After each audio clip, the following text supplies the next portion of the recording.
네 번째 시간 함께 하도록 하겠습니다. 28번 함께 보십니다. 건축 허가와 건축 신고에 관한 설명으로 틀린 것 찾도록 되어 있습니다. 1번 건축 신고한자가 신고일부터 1년 내 공사에 착수하지 아니하면 신고 효력 없어진다.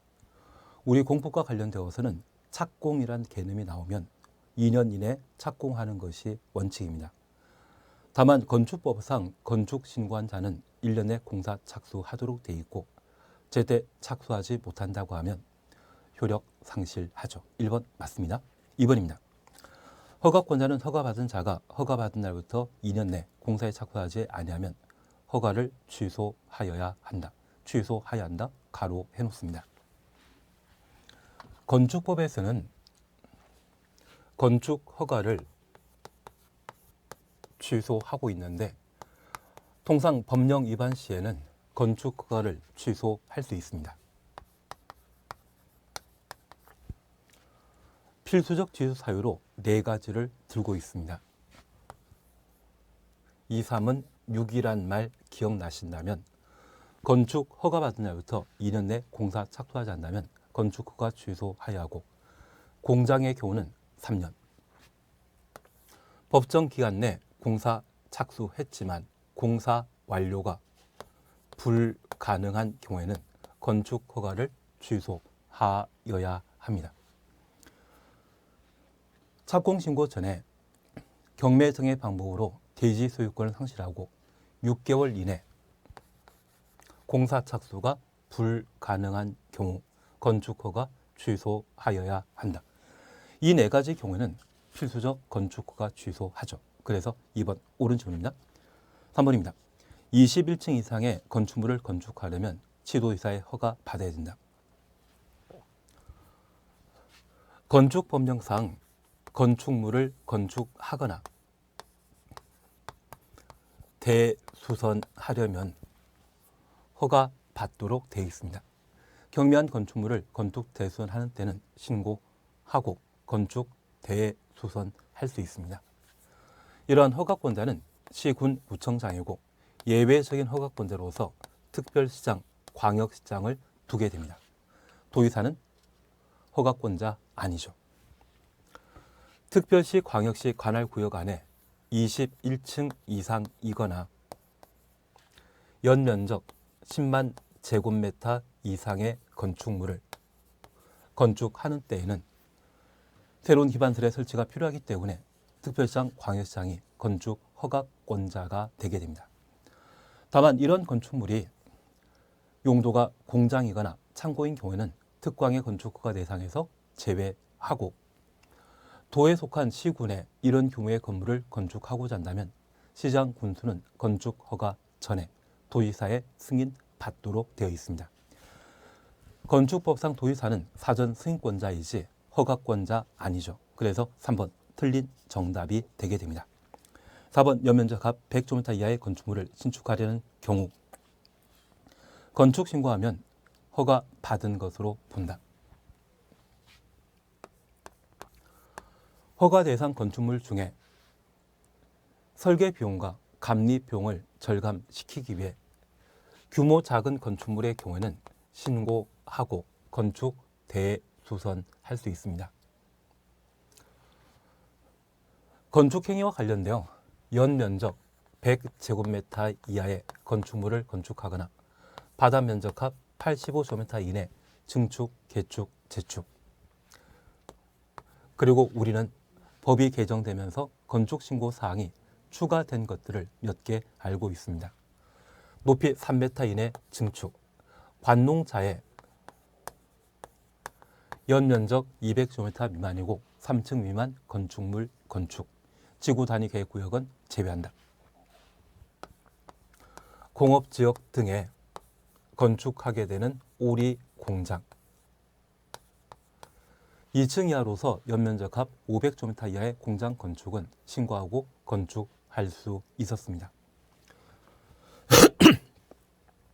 대수원과 관계된 사항으로 연면적 200제곱미터 미만이고 3층 미만의 건축물을 대수선하려면 신고하고 대수선할 수 있는데 반대 해석하게 되면 200 이상이거나 3층 이상의 건축물에 대해서는 허가 받아야 됩니다. 허가 대상 중에 대해서는 증설, 해체, 수선, 변경 4가지가 있습니다. 그 중에 수선과 관련된 6가지 사항, 내력벽 표면적 30제곱미터 이상 수선하거나 기둥보 지붕틀을 3개 이상 수선하는 것, 주 계단 등을 수선하는 것, 방화벽 등을 수선하는 6가지 수선 행위에 대해서는 200 이상이거나 3층 이상 건축물, 그날지라도 신고하고 대수선할 수 있죠. 다만 다가구택과 다주택의 경계벽 수선, 외벽 마감 제로, 벽면적 30제곱미터 이상 수선은 신고사항에 정해 놓질 않기 때문에 허가 받고 대수선해야 될 겁니다.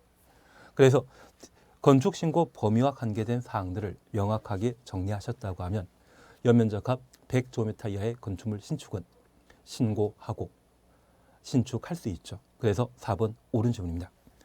5번 분양 목조라는 공동택, 분양부터 공동택까지 가로 해놓습니다. 건축 허가 받으려면 대지 소유권 확보하여야 한다. 맞습니다. 통상 건축 허가 받고자 한다면 대지에 대한 소유권, 사용권을 확보하면 충분하지만 분양 목적의 공동택의 경우는 사용권으로는 안 되고 소유권을 확보한 때만 건축 허가 받을 수 있었습니다. 그래서 28번은 답을 3번으로 해주시면 됩니다. 29번입니다. 공개공지에 관한 설명으로 틀린 것 찾도록 되어 있습니다. 1번 공개공지 확보 대상 지역에 관한 사항으로 일반 주거적, 준주거적, 상업적, 준공업지역에 공개공지 설치하여야 한다. 1준, 상준이란 말로 공개공지 확보 대상 지역을 각각 정리해 놓습니다. 공개공지는 대지에 직접 설치하는 것이 원칙이지만 필로티 구조도 가능하며 3번입니다. 대지 면적의 100분의 10 이하 범위에서 조례로 정한다. 대지 면적부터 이하까지 가로 해놓으시는데 100분의 10 앞에 나와야 되는 것은 대지 면적입니다. 건축 면적이나 연면적 나오면 틀리고 100분의 10 이하에는 이하란 말이 나와야 되죠. 4번 공개 공지 등을 설치한 경우 건폐율 및 용적률 1.2배 범위 내 완화 적용할 수 있다. 용적률과 높이 제한 규정을 1.2배 완화하는 겁니다. 건폐율을 1.2배 완화한다 라고 하면 틀리죠. 그래서 답을 4번으로 해놓습니다. 건축법령에서는 안전한 건물을 건축하기 위해 다양한 규제에 관한 사항들을 각각 마련하고 있습니다. 그리고 특별한 요건을 갖추게 되면 그 규제를 완화하게 되는데 방금 우리는 공개, 공지와 관계되어 완화에 관한 사항을 함께 보셨습니다.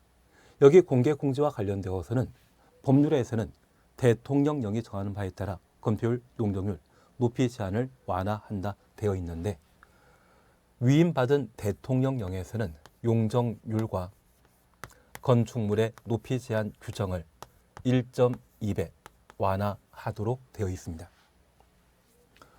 그리고 우리가 재미로 이해해 주실 것으로서 리모델링이 쉬운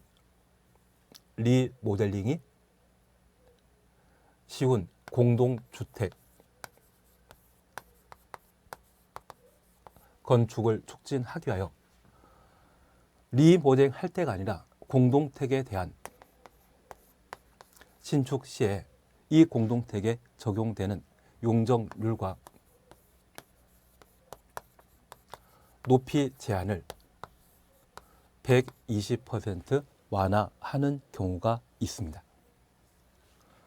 그리고 지능형 건축물이라는 말을 기억하신다고 하면 이 지능형 건축물 인정받은 때에 허가권자는 해당 건축물에 적용될 수 있는 조경 의무를 85% 감면 완화하고 용적률과 높이 제한 규정을 115% 완화시켜주는 경우가 있습니다. 그래서 구체적인 수치와 관계된 사항들을 이 정도를 한번 정리해 놓습니다. 그래서 이때는 용적률 뒤에는 1.2배 완화한다 이 말 맞겠지만 건폐율을 1.2배 완화한다 이 이야기 나오면 곤란합니다. 5번 노후산업단 정비와 관련되어 공개 공지 설치하도록 되어 있습니다. 그래서 29번의 답을 4번으로 공개 공지 확보 대상과 관련되어 우리 바닥 면적합 5,000제곱미터 이상의 종업운 판문숙도 기원합니다. 바닥 면적합 5,000제곱미터 이상의 종교시설 등은 공개 공지 설치하여야 한다. 30번입니다. 국장 또는 시도의사가 도시 지역이나 지역 일부에 대해 특별 건축구역으로 지정할 수 있는 것 찾도록 되어 있습니다. 답은 2번입니다. 군사시설 보호구역.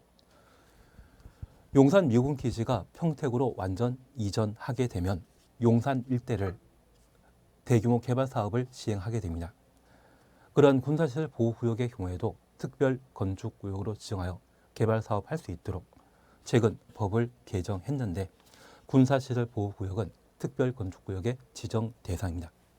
다만 1번 접토구역, 2번 개발제한구역, 3번 자연공원, 4번 보전산지 이 네 곳은 비개발 용지로서 특별 건축구역의 지정 대상이 아닙니다.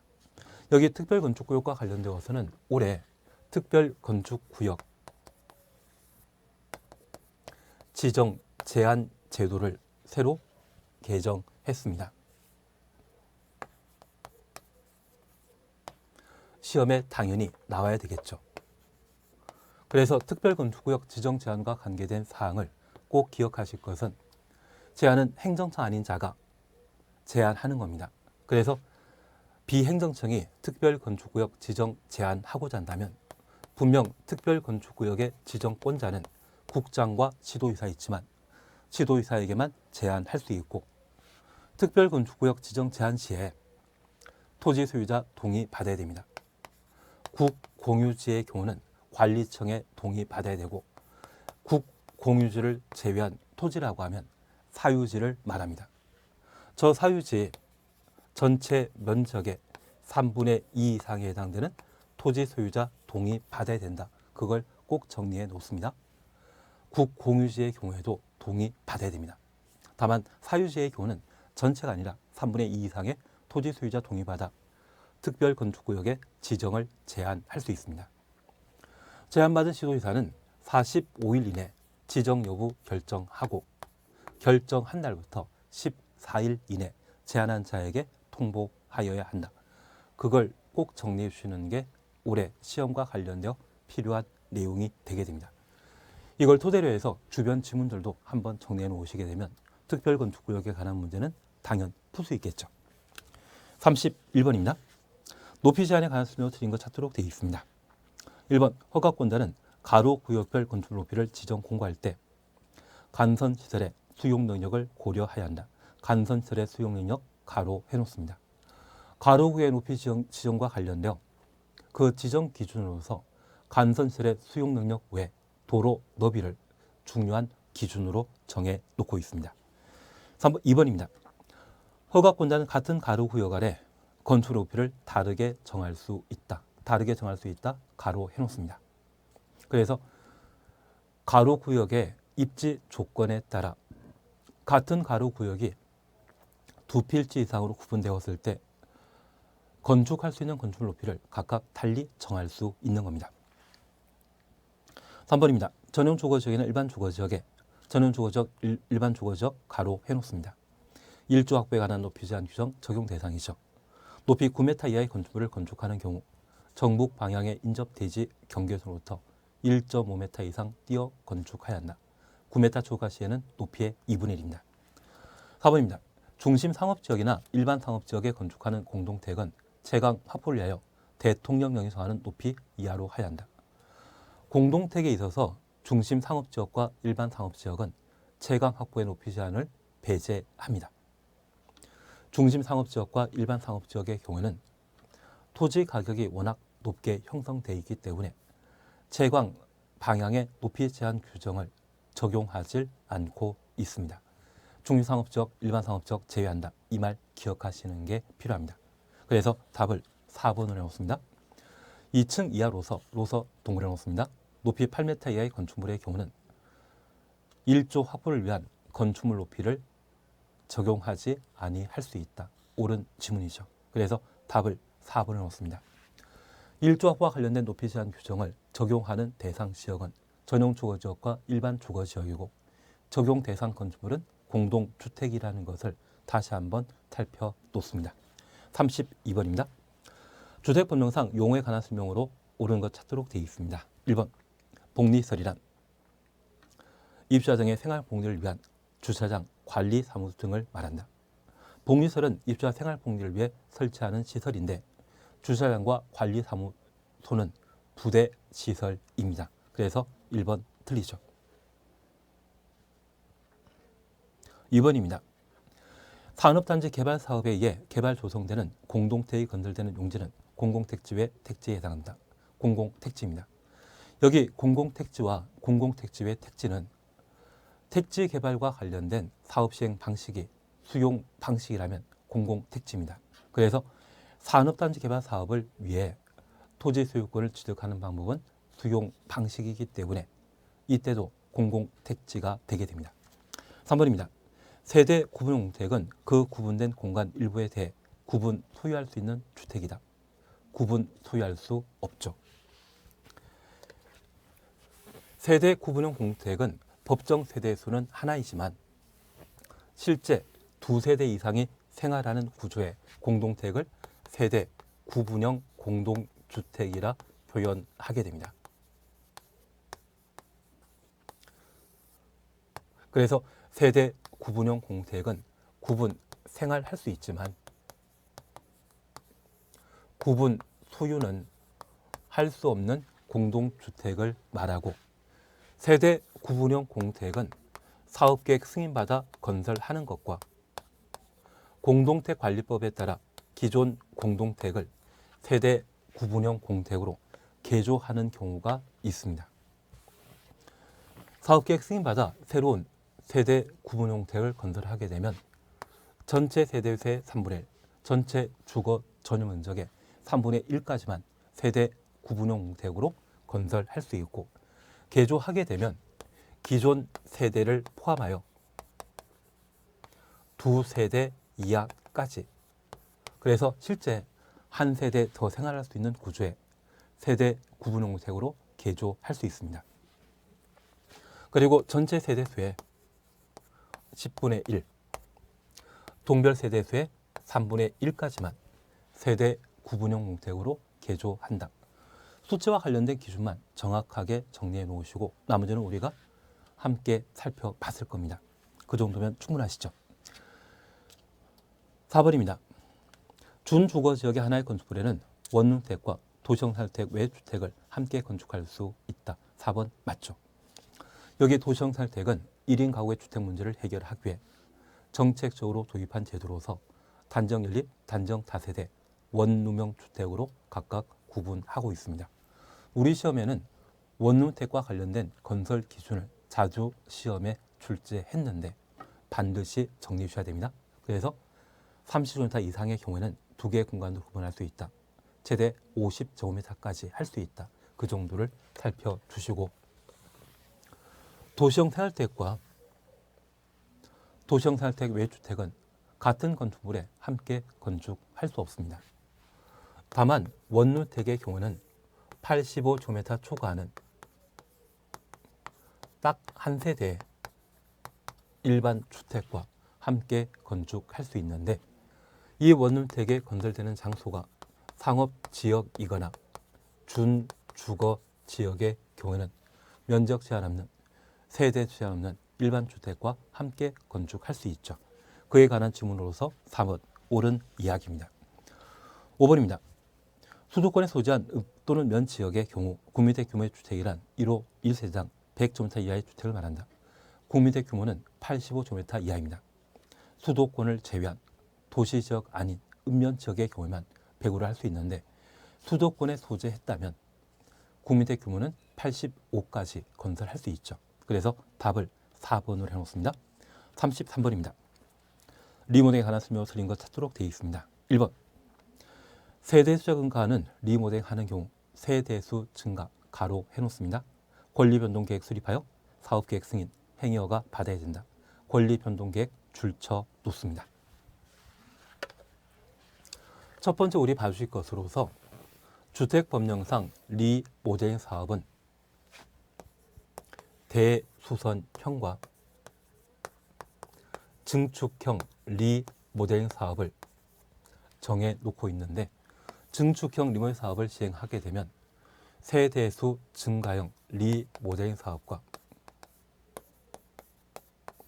수직 증축형 리모델링 사업으로 각각 구분하게 됩니다. 세대수 증가형 리모델링 사업을 시행하게 되었을 때 순수하게 늘어나는 세대수가 30세대 이상이라면 사업계획 승인 받아야 되고 30 미만의 경우는 행위 허가 받아 시군구청장에게 허가받아 리모델링 사업을 시행할 수 있습니다. 그런데 세대 증가형 리모델링 사업을 시행하게 되면 과밀화 현상이 발생될 수 있기 때문에 그를 해소하기 위해 기존 세대수의 15%까지만 세대수 늘릴 수 있습니다. 그래서 100세대라고 하면 115세대까지 세대수 증가형 리모델링 사업을 시행할 수 있으며 이렇게 15% 세대수가 늘어나게 되면 대지 지분 등이 달라질 수 있습니다.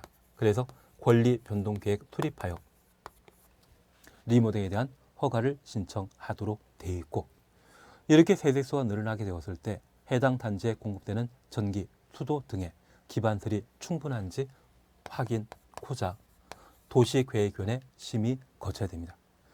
이러한 세대 증가 리모델링 사업이 자주 일어나는 서울이나 광역시 등에 있어서는 도시계획위원회 심의 거쳐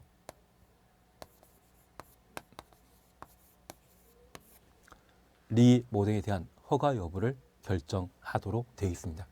그래서 이러한 네 가지는 세대수 증가형 리모델링 사업에 관계된 제도로 파악해 놓습니다. 그래서 도시계획위원회 심의 거치도록 되어 있고 그리고 리모델링 기본 계획 수립하는 것이 세대수 증가형 리모델링 사업과 관계된 내용입니다. 수직 증축형 리모델링 사업의 경우는 층수가 달라지는 것으로서 안전상의 문제가 발생할 수 있습니다. 그래서 최대 3계층만 수직 증축할 수 있는데 14층 이하의 경우는 2계층, 15층 이상의 경우는 최대 3계층 수직 증축할 수 있습니다. 구조 안전상의 문제를 고려하여 해당 공택 건축 당시에 구조도를 확보한 때만 수직 증축형 리모델링 사업 할 수 있고 증축형 리모델링 사업의 경우는 허가 전에 안전진단이라는 것을 거치게 있습니다.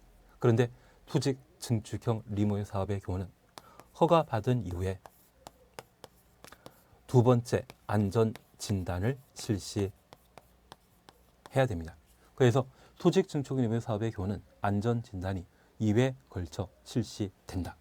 그래서 이 세 가지는 수직 증축형 리모델링 사업과 관계된 특징이라는 것을 정리해 놔야 됩니다.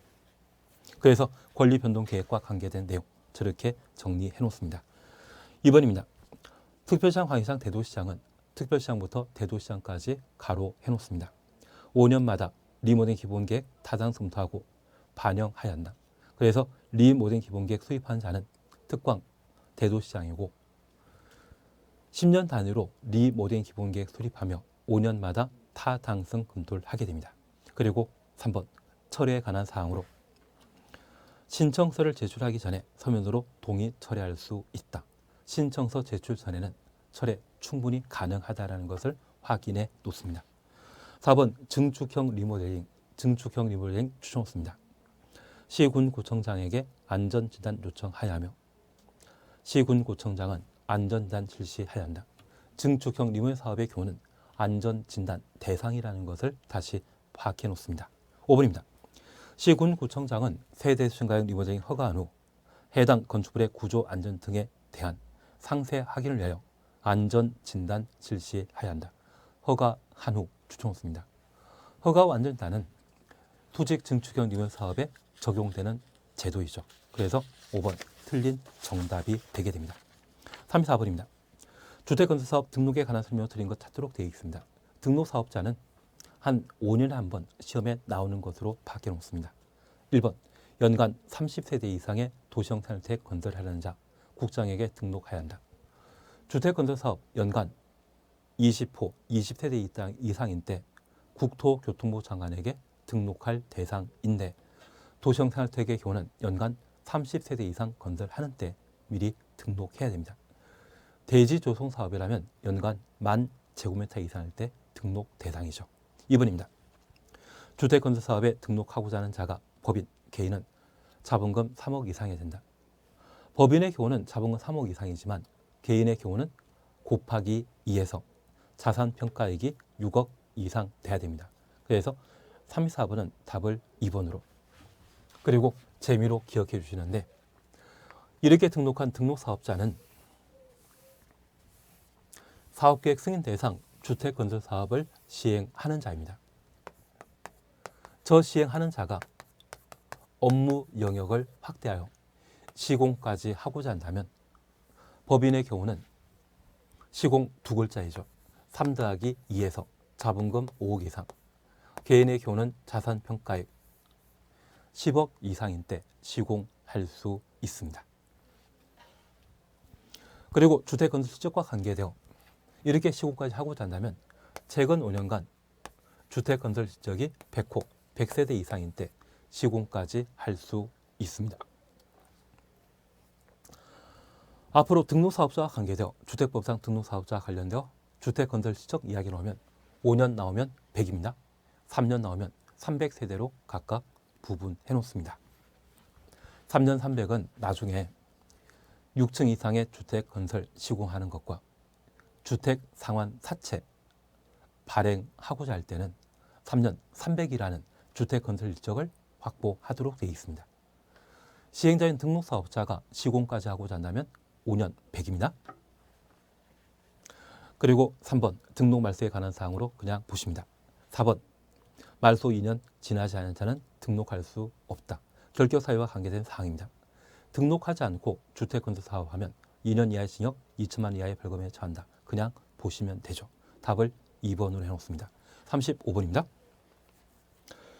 리모델링 주택조합이 아닌 주택조합의 발기인으로부터 주택 업무를 수임하여 대행하고자 한다.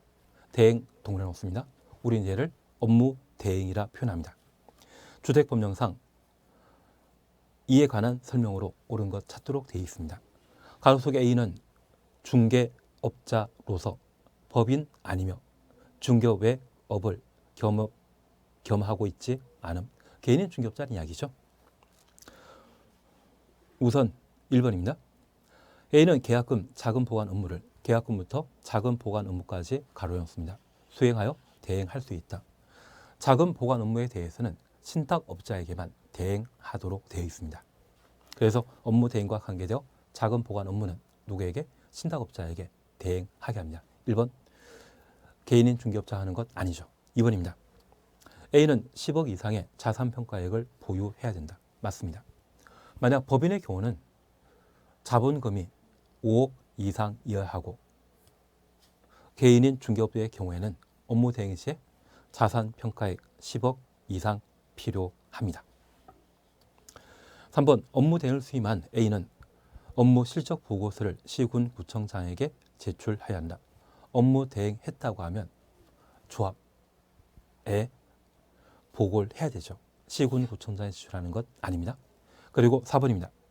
A가 조합의 발기인의 경우 자신의 규칙 사유로 조합 또는 조합원에게 손해 입힌 때라도 손해배상 책임 없다.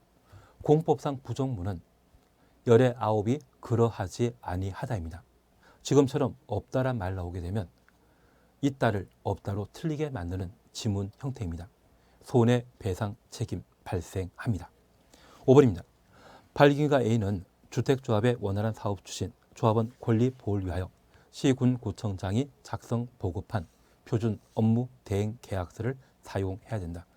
표준 계약서는 국토교통부 장관이 정합니다.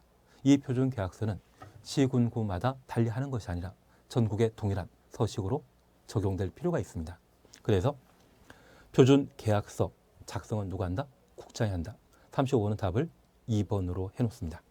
36번입니다. 사업계획 승인 받아야 하는 경우 아닌 것 찾도록 되어 있습니다. 1번 한옥 50호, 2번 증가한 세대수가 30세대 이상. 사업계획 승인 대상은 30호, 30세대 이상 주택건설 사업과 10,000제곱미터 이상의 대지조성 사업이 사업계획 승인 대상인데 한옥의 경우는 50호부터, 그리고 세대수 증가 규모의 사업의 경우는 늘어난 세대수가 30세대 이상인 때 사업계획 승인 받도록 되어 있습니다. 3번입니다.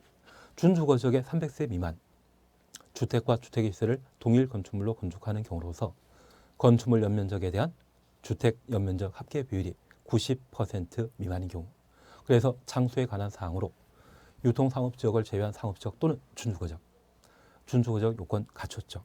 세대수는 300세 미만일 것. 건축물 연면적에 대한 주택 연면적 비율이 90% 미만일 것.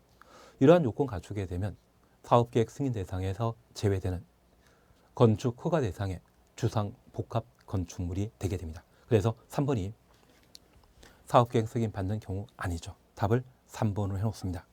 그리고 4번입니다.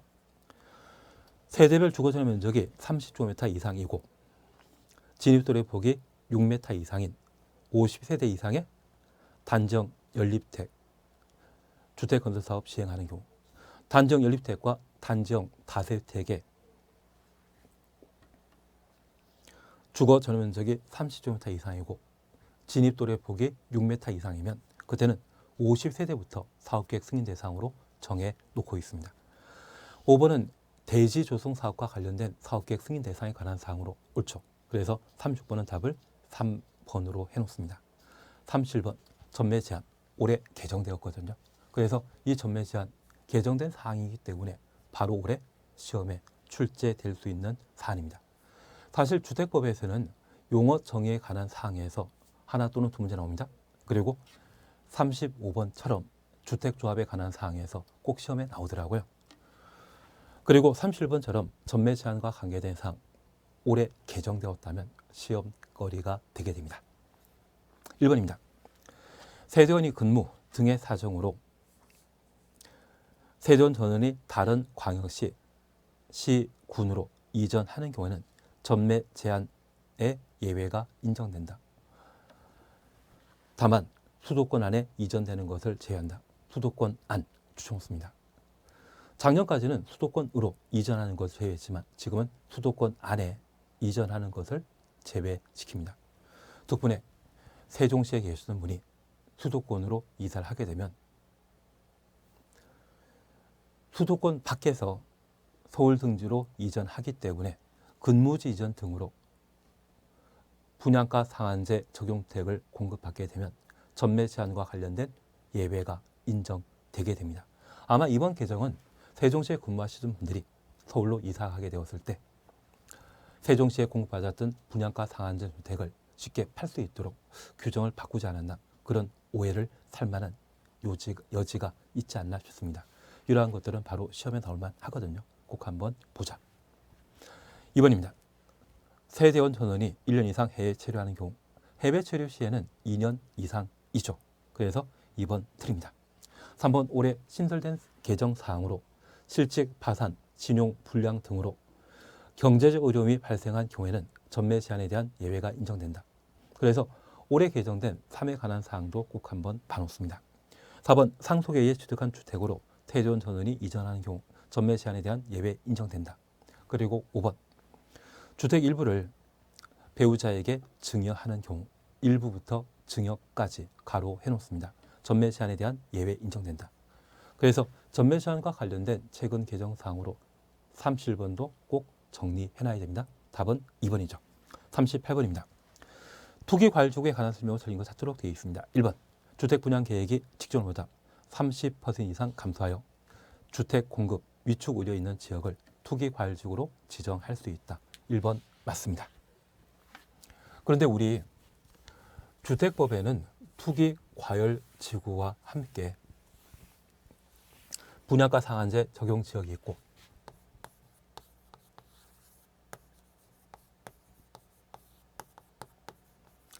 투기 과열지구가 있으며 조정 대상 지역으로서 위축 지역과 과열 지역이라는 게 있습니다.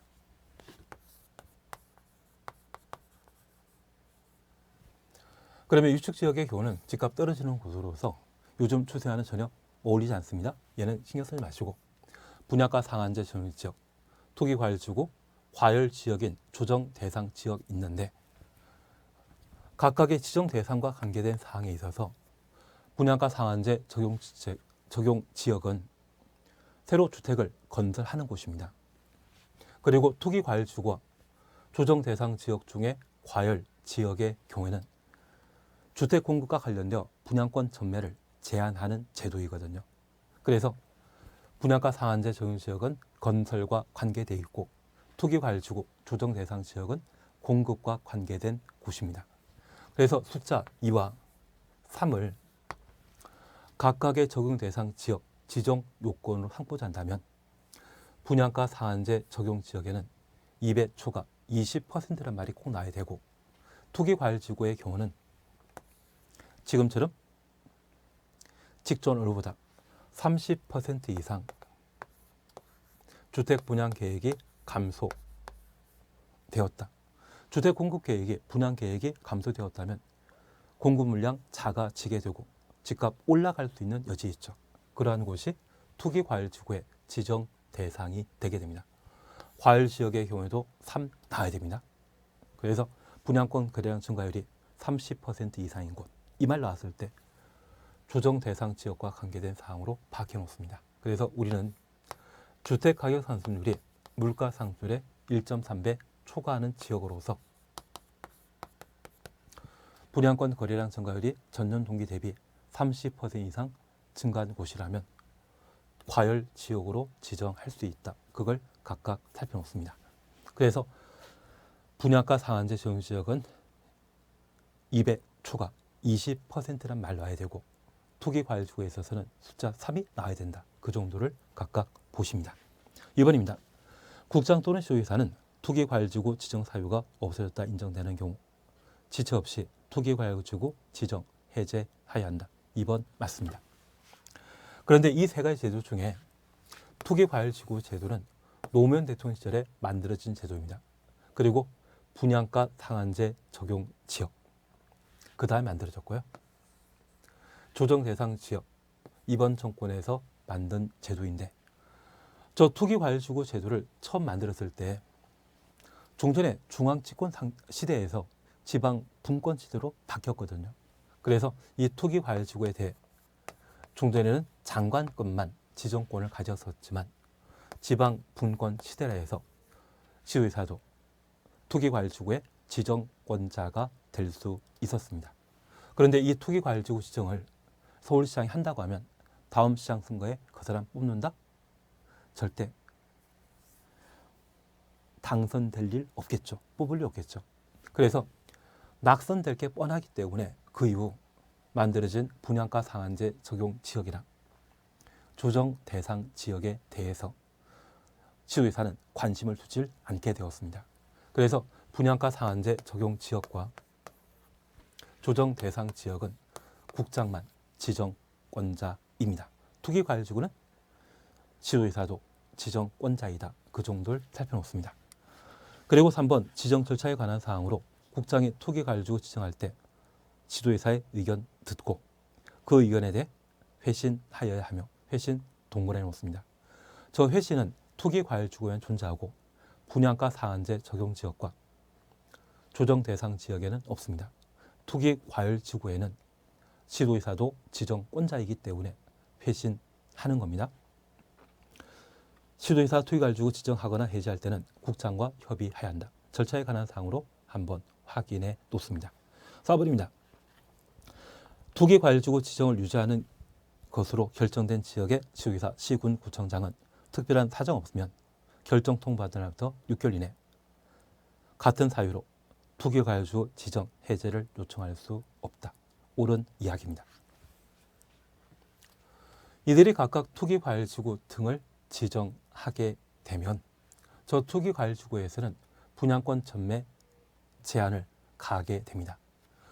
그리고 어느덧 지정 사유가 없어졌다 인정되면 지정권자 인식한 때는 지체 없이 해제하여야 하고 지정권자는 모르지만 시, 군, 구청장 등이 주택 가격이 안정되었다고 판단하게 되면 해제를 요청할 수 있습니다.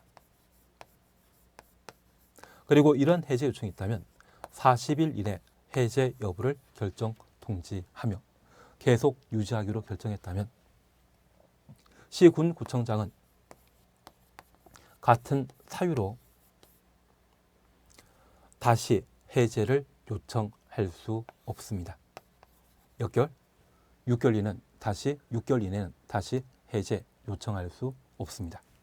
그리고 이 문제집이 만들어지고 나서 주택법이 또 개정되었는데 여기 투기과열지구와 조정 대상 지역에 대해서는 국토교통부 장관이 1년이 아니라 반기마다 재검토하도록 법을 개정했습니다. 그래서 5번에 국장은 1년마다 주거정책심의위원회 회의 소집하여 주택가격 안정여건 변화 등을 고려하여 투기과열지구 지정 유지 여부를 재검토하여야 한다. 1년마다 아니라 반기마다 재검토하도록 되어 있습니다. 그래서 5번 틀린 것으로 파악해 놓습니다. 1년마다 아니라 반기마다입니다. 그래서 38번과 관련된 해설에 1년마다로 되어 있는데 그걸 반기마다로 다시 한번 봐 놓습니다. 그래서 답을 38번은 답을 5번으로 해놓습니다. 39번입니다. 농지법령상 농업에 종사하는 개인으로서 농업인에 해당하지 않는 것 찾도록 되어 있습니다. 1번 1년 중 150일 축산업에 종사하는 자. 여기 축산업에 종사하는 것은 종사기간이 120일 이상이면 농업인으로 인정되고 있습니다. 그리고 2번입니다. 300제곱미터의 농지에 다년생 식물을 재배하면서 1년 중 100일을 농업에 종사하는 자. 농지 소유와 관련되어서는 330 이상일 경우에는 온실 등의 시설 농업, 그리고 시설 농업과 관계없다고 하면 1000제곱미터 이상 농지를 소유한 자는 농업인으로 인정하고 있습니다. 이러한 농지 가지지 않은 자라면 1년 중 90일 이상을 농업에 종사한 때 농업인으로 인정하게 됩니다. 그래서 농지와 관계없이 1년 중 농업에 종사하는 기간이 100일이라면 90일 이상이기 때문에 농업인으로 판단하게 됩니다. 3번 대가축 3두 사육하는 자. 대가축 2두이죠. 중가축이라면 10두, 소가축이라면 100두, 가금류라면 1000, 꿀벌 양식과 관계되어서는 양봉과 관계되어서는 10꾼이었습니다. 그래서 4번 가금 1200이라면 농업인 인정되고 5번 주말 체험 용농을 통한 농산물의 연간 판매액이 100만 원인 자. 주말 체험 용농이 아니라 농업 경영을 통해 생산한 농산물을 연간 120만 원 이상 판매한 자가 농업인이 되게 됩니다. 그래서 5번 틀립니다.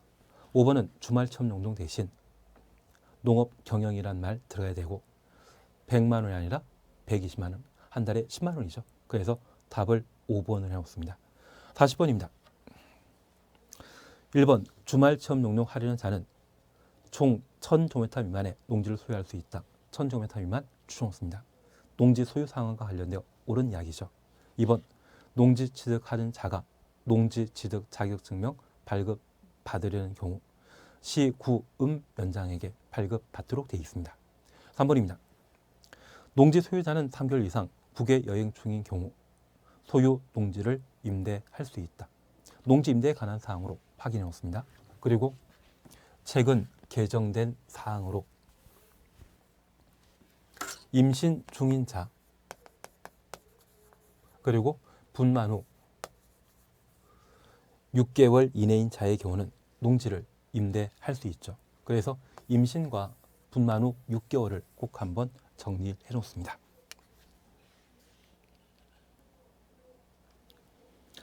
4번입니다.